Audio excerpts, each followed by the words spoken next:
Welcome, Hometown Chronicles USA. Welcome to Cedar Grove Cemetery. That's a little bit off. This cemetery was started right around, I want to say 1920-ish. This land was black owned, right around the turn of, right around Emancipation. 167 acres, I want to say, it originally was farmland. The cemetery was an early addition to that land, that property, and it's been here ever since. A lot of the stuff's been sold off. Where the school is, that was once farmland, black-owned farmland, and over the years it's really been reduced to the cemetery, which is about 1.8 acres. The last owner of record is a guy by the name of John S Davidson, and the cemetery's been abandoned since he passed away in 1972. So his memorial's right there. So surrounding this whole place was 167 acres. But that was farmland. This is just the area that was dedicated to the cemetery? The cemetery plot was a lot bigger as well. At one point, I want to say, and again, don't completely quote me on that, even though I did air quotes. I think the cemetery's original size was about 67 acres of the property. Oh, wow, okay. Yeah. So it's safe to say that there are graves that are... I can't confirm that. Okay. But I would not be surprised. Even in this plot here, there's several indicators of graves that are unmarked, and the records are all over the place. So a lot of what we've been doing is really trying to pull that information together so we can figure out exactly who's here, and then start taking a deeper look at who they were. Mm-hmm. What I love about this property, or what the historical significance of this property really relates to Brooklyn and the whole story of Charlotte's Brooklyn neighborhood. Most of the addresses we've been able to find from people we've been able to identify are Brooklyn addresses from the old neighborhood. A lot of these folks that are interred here were really the builders of Charlotte. Plasterers comes up all the time when I look at the death records. Domestics, railroad workers, early clergy, Johnson C. Smith University associations heavily. The first HBCU football game was played against Johnson C. Smith and Elizabeth City State. Actually, it was Livingstone. Oh yeah, that's right, Livingstone College. I say that all the time. Yeah. I say it wrong all the time, but JCSU and Livingstone played in the first HBCU game. It was at Livingstone, so there's a whole big story about them getting out there and all that kind of stuff. Took them, I don't know, several days. Because of the time, they were, right. I don't know forget how they traveled, but it took them a long time to get there. Anyway, Charles Shute was a big football player, a big name athlete at JCSU. He's interred here. Yeah. There is Reverend Reverend Hairston is interred here with several of his family members. And what I like about Reverend Hairston's story is that the records indicate that his ceremony was officiated by then president of JCSU, McCrory. And that's why you have McCrory Hall. McCrory Heights and there's a McCrory building on campus, etc. But he officiated the burial of Dr. Hairston because of their relationship and his affiliation at JCSU. And so we're seeing, I know from my involvement coming out, doing some filming and helping with the cleanup, that there are a lot of veterans here as well. Big time. And so before we go into discussing the first president of Cedar Grove Cemetery, can you tell us about that program and how helpful it's been in, giving a voice to this space? How do I even start that? So I guess it's an important part of the story that I worked at University Park Creative Arts School, right, which is right here, separated by a chain link fence. That's 99% black school. This is a 100% black cemetery, and there's no information share happening over that, through that chain link fence, over that chain link fence. If you look over here, that sort of patch of dense forest there, yep, that's what it was like out to that sign when we got started. So you couldn't even see this property at all. Okay. It was literally like that. So most people didn't know there was a cemetery here.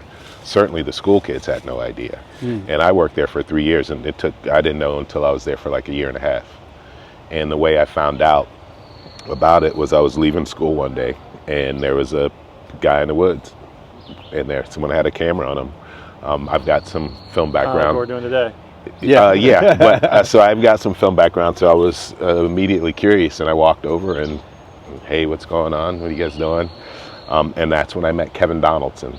Kevin was a UNCC history master's candidate at the time. And through his work and conversations with Dr. Willie Griffin, he chose this as his thesis project. Wow. So that's what he was doing when I approached him. Oh, cool. Yeah, immediately in that conversation, he said to me that when my work is done, I'd like this to be a community effort.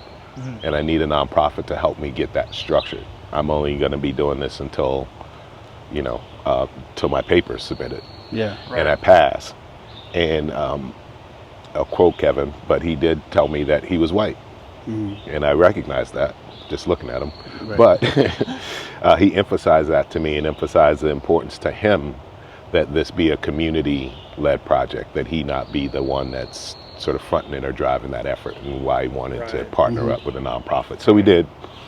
We partnered up with him, started organizing some early cleanups, hot dogs on the grill, DJ sometimes free books for coming the out? kids. Yeah, free books for the kids, DJ, whoever else we could get to come and add to the effort. And, slowly but surely we started to make progress.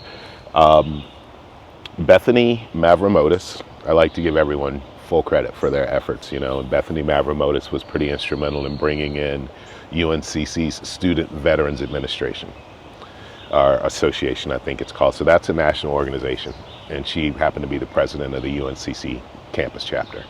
Right. So that started to get us more help. She also at the time was working with Veterans Bridge Home.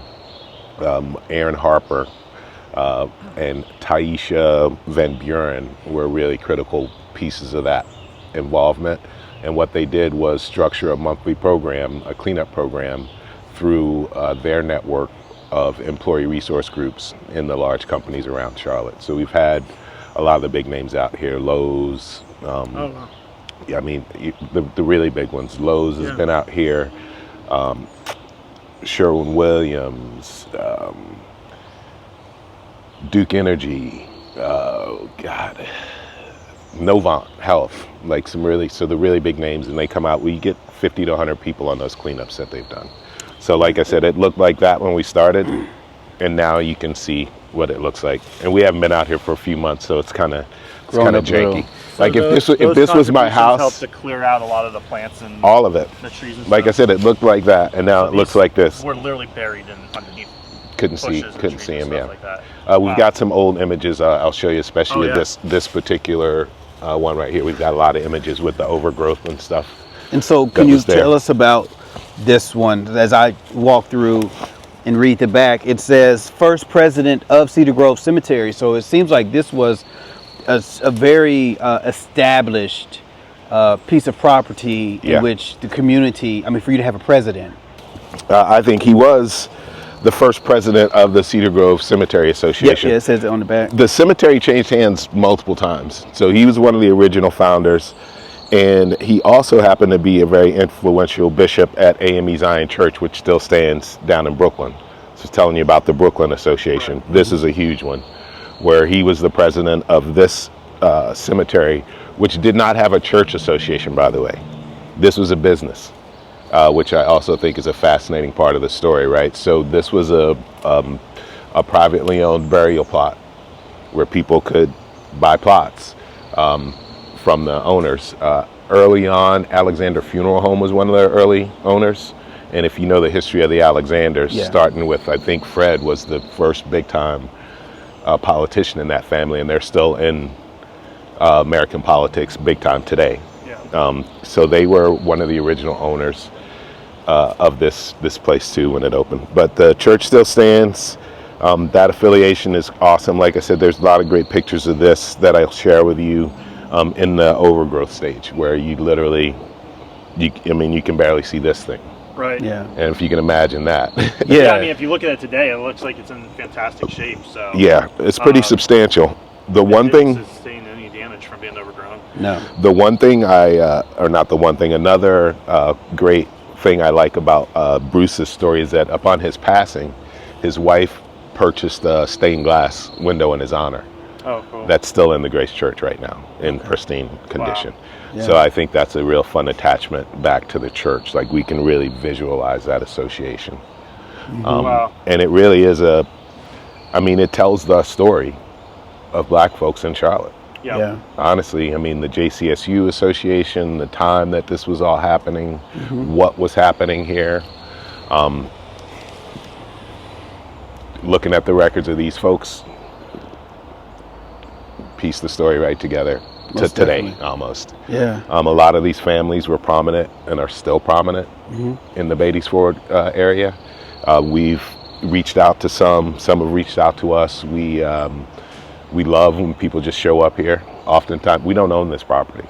Yeah. This belongs to the community, right? So we'll come up here and there'll be people cleaning off of headstones, flowers on their loved ones' property. Back here, we had a headstone get damaged, and I came out a couple weeks later. There was a brand new one there. Wow. The family had Come seen out. it and gone and got a new memorial and placed it there. But like that information doesn't come through me. So this place is alive on its own, which was really the idea. Yeah, that's beautiful. And ultimately what we want to do is have this just be a pristine and peaceful haven for the folks in the neighborhood to come either celebrate their ancestors, their family lineage, or just come in general to celebrate, Charlotte's black community and the pioneers that are really buried here, whether you know about them or not. When you look at, so I'm looking right now at some of the names on the headstones, right? I see Alexander Torrance, right? Which are two prominent names, obviously, here. I wonder if he's related to Lytle. This represents a couple things to me, right? One is neglect, but the other thing is just sort of the basic supplies used, right, to create that space and that memorial. Kind of piecemealing it together, right? Yeah, piecemealing it. We'll see the rocks here every once in a while, and again, a lot of unmarked. We're probably marked with the stones and things like that that we can't see anymore. But to build a brick structure like that around your loved ones for a plot like that was a substantial amount of money back in the day, especially for African Americans. Yeah. Some of my favorite stories here too. There's an Ivy here, like the Ivy department stores in the hotel. Oh, okay. Yeah, there's an Ivy buried here. I don't know much about them. Again, all the veterans are cool. That's what I was about to ask is, do you see more veterans in one section versus the others? Like, were these usually World War I, World War II? They're all over. Rumor has it, I can't verify, but that the oldest soldier that we know that we think is here was from the Spanish-American War. Oh, wow. Right, but we haven't identified that plot yet. Yeah, so I noticed some of these lows, like little orange flags sticking around. Yeah, Are those significant for? kind of amateur efforts that we put together to sort of mark where we think some burials may have. sites? And this is probably a good place to include UNCC Charlotte again, their anthropology group, Dr. Sarah Jonkst and Professor Marty Jimson have been instrumental in. We were just with Marty. Yep, and instrumental in launching ground penetrating radar work That was here. going to be my next question. Yeah, and then they're also stepping in. We're working on having them support some of the research effort that we're trying to do because, like I said, probably because it was a black cemetery, the record keeping, the opportunities to sort of let it fall by the wayside, I think were taken. In the municipalities and things like that, where the records are all over the place. So we can't just go and say, okay, Cedar Grove, here's the plot map, here's who was buried there, here's when, da-da-da-da-da. All of that is like piecemeal research that we've been putting together, but I'm happy UNCC is going to step into that effort. Also hoping to get some support from JCSU in that regard. They've been a tremendous supporter as well. I want to give them astounding credit for the way that they've supported the work we're doing over here. And recognizing its importance, and we hope that relationship's going to continue to grow as well. Yeah, that's great. So, I guess because you got a boundary with these fences here too, right? As far as the headstones are concerned, do we know there's not any in these woods over here? Is this pretty much the collection of all of them, or they could be over there? They could be. We don't know. Okay. We don't, and I think But that would also mean that potentially there's this part of this parking lot. It's hard to say, right? Because it's not hard to say. It's like I want to be fair Right. Yeah. as I can, everyone, right? Like I don't know. So I want to be clear about that. But if we're just sort of speculating, it was quite possible, Yeah. Right. right? Like I said, that all that was owned. So we don't know what happened there. I don't have privy to the negotiations that took place, Right. Yeah. or the construction plans, or any of those Has types anybody of things. looked and explored in this area over here, or is it sort of Maybe. maybe? No one I know of, or Okay. no one's reached out to me about it. You haven't, And I right. haven't found like any kind of published or documented Right. information about someone else doing anything like that. But again, I wouldn't be surprised if there are unmarked graves outside of the boundaries of what is now Right. identified Right, as right. Cedar Grove Cemetery. Did you ever see So we do yourself- have those we do have maps that give Okay. us the boundaries, but they're later in time. They're not later is the way you say that, right? Yeah. So that stuff is far more modern than Right. what happened here the 100 years prior. Well, we saw with Marty how sometimes when they want to build a house, they just kind of push the headstones off to the side and just put the house where they want. yeah, and then Yeah. you So it wouldn't be surprising. Yeah. yeah, it wouldn't surprise me at all. But what I like about what's happened here is like that this place, we've raised it up enough that it'd be hard to do that here. Yeah. At this Did you point. ever think that you would be in this space? Like, if you were 10 years ago, did you think that you would be out here in this type of capacity, doing work with the cemeteries? And I know that you don't only work with this one, but I know there was another one that you had visited not too long ago, and you shot me some pictures Yeah. of it. So did you ever think that you would be doing this type of stuff? No, I tell people all the time, never had interest in history too greatly. Oh, really? Never thought twice about a cemetery, one way or another. In fact, I never thought I'd be in a school building, ever. Oh, really? So Yeah. what got you involved with all this? I mean, my background's in I'm like a TV business veteran. Okay. 20 plus, almost 30 years of making TV programs and working with major networks to do content. Spent many years in LA, a lot of years in San Francisco, DC's where I started in that business, but I'm from North Carolina. All right. And when my mom retired, she wanted to leave DC and head back closer to home. And so she picked Charlotte and said, why don't you come on back home? I've been in California for probably about 20 years at that point. So I did. And I came to Charlotte and sort of set everything aside, put my career aside to get my family situated down here. And happened to have a cousin in Winston-Salem who's a teacher. And I was just sort of doing odd jobs to keep my time free. And she's like, you should substitute.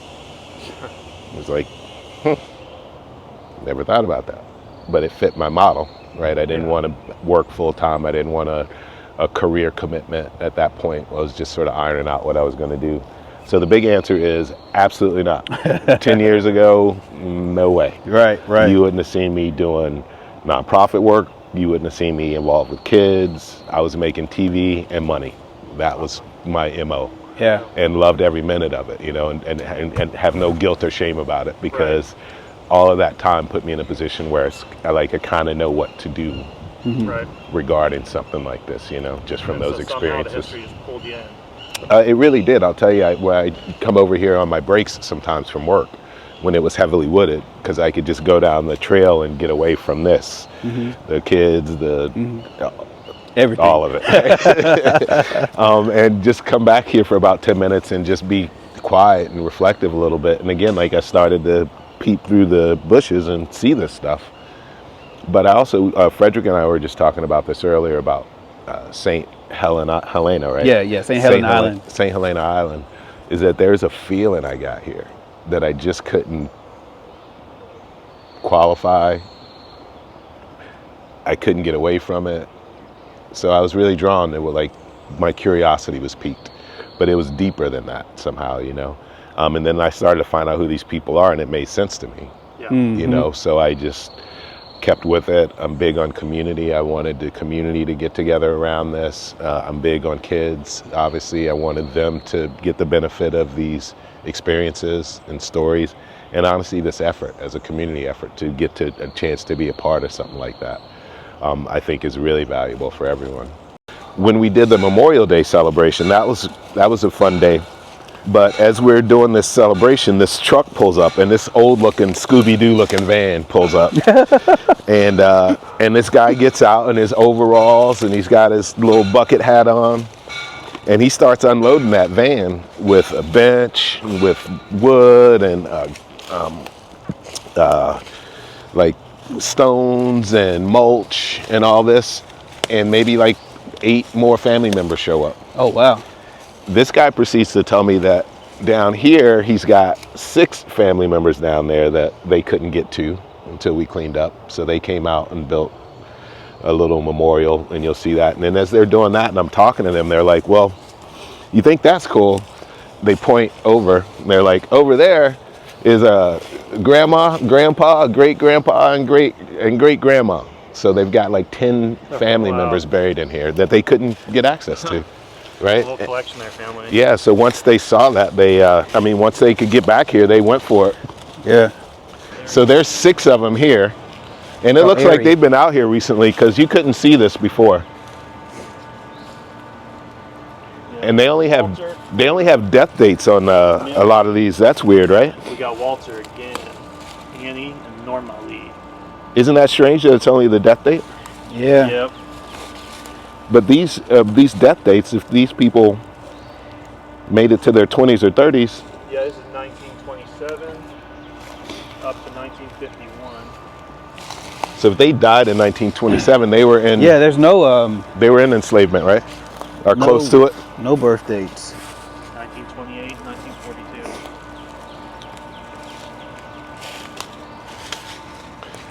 It's been mulched here. Yeah, like I told you, they came and did all this that one day, and I'll show you the other site.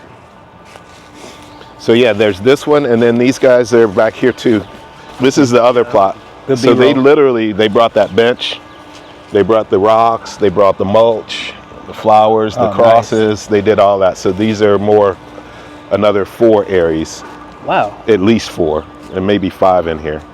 So that's 10, a family. Like 10 family members. Any areas out around now, do you? You don't?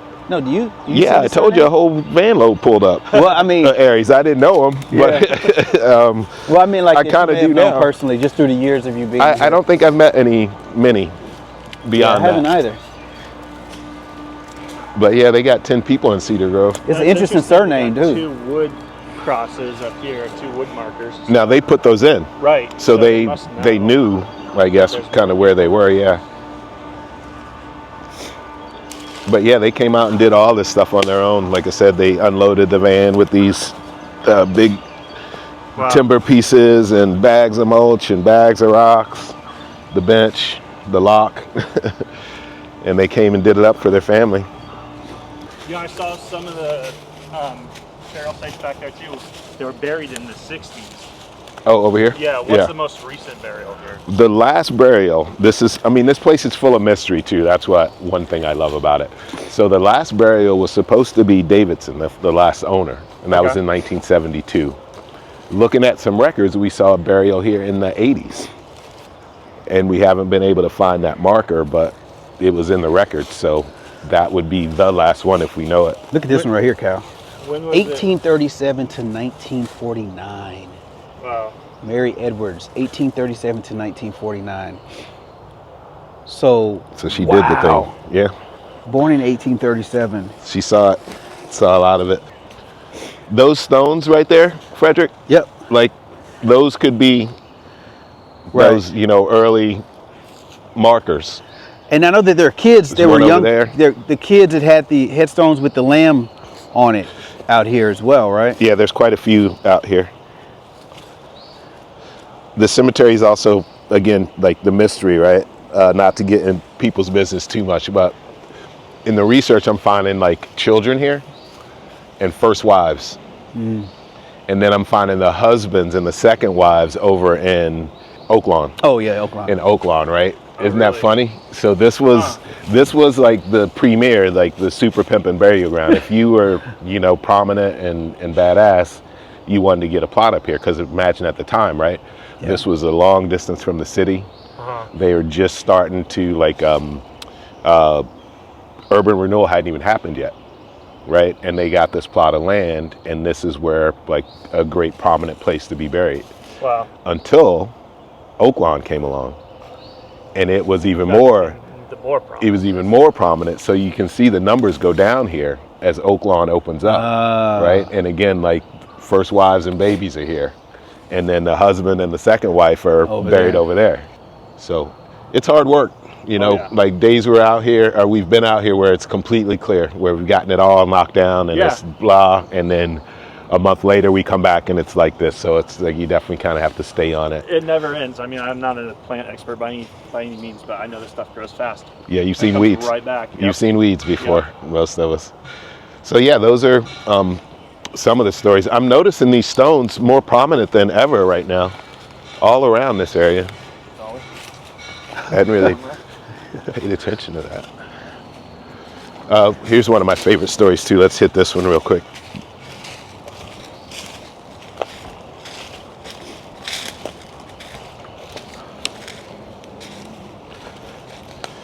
So I'm really intrigued by Laura B. Teague. Who was this woman that was buried in the 1930s with such prominence? She's got a monogrammed footstone. This thing must have been a pretty penny, especially in 1938, for an African American woman to be honored this way. I think is pretty special. So I'm really curious who she must have been to get this kind of treatment, you know. How often do you all get people that actually come out and just volunteer information of people who are buried here? Because when you talk about hundreds of burials, I mean, that's a lot of work on family tree and ancestry and all these other places. So does that happen often, where you're being contacted and people say, hey, I may be in California or I may be in Missouri, but this is some information. Like, do you all get that any? Not often enough. Okay. But we want that, and we like to encourage that. The website we have is savecedargrove.org. So anyone that has information to share can go there and drop us a note so we can get in touch and support them in finding out more information, and also collecting any information they're willing to share about what's happening here, so we can continue to bring the story together. But yeah, we would love to see that happen. How important are family cemeteries or public cemeteries that have black bodies to be preserved? Not just here in North Carolina, but just in general, especially when you see the erasure and taking black history out of schools, et cetera, et cetera. Yeah. How important is that for you? Man, honestly, I think it's the point, right? Like, I'm curious of who these people were, what they did. I know they made contributions, right? And it probably shouldn't be a struggle for me to figure out what they were, what they did, who they were, etc. And that erasure is all like protectionism, right? Like to perpetuate the myth that black folks didn't exist and have never contributed anything to this country. So to be able to look at the lives of these people, just like through burial records, I had an interesting conversation because I have been doing some of the burial record work, and I was looking at cause of death for a lot of people. There's literally a person in here that died of exhaustion. Because you're just working all the time. That was it. That was his life, to the point where it ended because he worked that hard. Like, that's insane to me. It's insane. It's insane to me, right? And then to have that person like willfully unrecognized, to do your best to make sure that no one knows that they existed, right? Because then there's no competition for the claim of supremacy and of supreme knowledge and of creator of all action, right? Like nothing, these people, it's important to America, to this country as a whole, and all the fabric that we're built on, that the African American culture never be acknowledged for any contribution of any kind to this country. That is the effort we see being put forward. So this is everything. This is paramount. And it's a good transition to Westside History Club. The reason I created Westside History Club was to get these stories into the hands of the kids and let them do what they want to do with them and just facilitate that interaction. So that's a big part of it. But yeah, that's a pivotal question, Frederick, a controversial one. I'm sure my answer will raise some eyebrows and probably it made some new not friends by just calling it out. But Sure. I mean, that's what it is. This country, which I love, by the way, I love America. But to know that that is what it's built on is something I struggle with. And I think we all do, right? And when I say all of us, I mean, there's people perpetuating this. This is important to a lot of people that continue, right? That not only not recognize the contributions of the past, but to ensure that the contributions that African Americans are able to make are always minimized, and there's a continual effort to reduce them. And it starts with how we approach education in this country, right? Yeah. You know, if it's to educate a black child, there's an urgency there that's very low, right? And to perpetuate an education system that's awful for African American kids as a protectionist strategy for white children is, I mean, you know, there's a lot of words for it. Like fill in the blank. You know, it's atrocious is one, right? And as it relates to Westside History Club, shout out. Shout out, what's up? Westside History Club shirt, West Charlotte.